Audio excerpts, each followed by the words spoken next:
Mengawali berita pertama pemirsa, rumah milik petani yang didominasi dari material kayu di Pom Berlian, Pangkalan Balai Baju Asid hangus dilalap api. Beruntung tidak ada korban jiwa dalam peristiwa tersebut, namun kerugian ditaksir mencapai puluhan juta rupiah.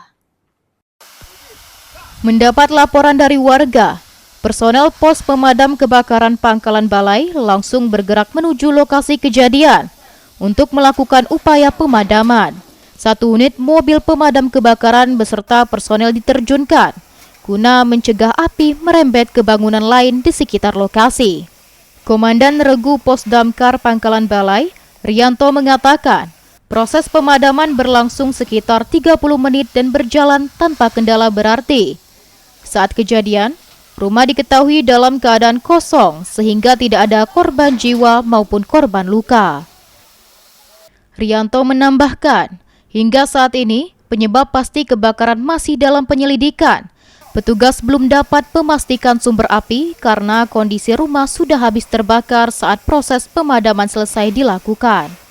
Penyebab kebakaran belum diketahui karena pada saat itu rumah korban dalam keadaan kosong.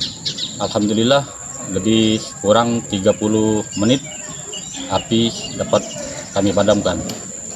Kerugian korban berkisar 20 juta rupiah. Jadi himbauan untuk seluruh masyarakat khususnya Kabupaten Banyuasin waspada dan berhati-hati dengan bahaya kebakaran agar tidak terjadi hal-hal yang tidak kita inginkan. Akibat kejadian tersebut, pemilik rumah diperkirakan mengalami kerugian sekitar 20 juta rupiah.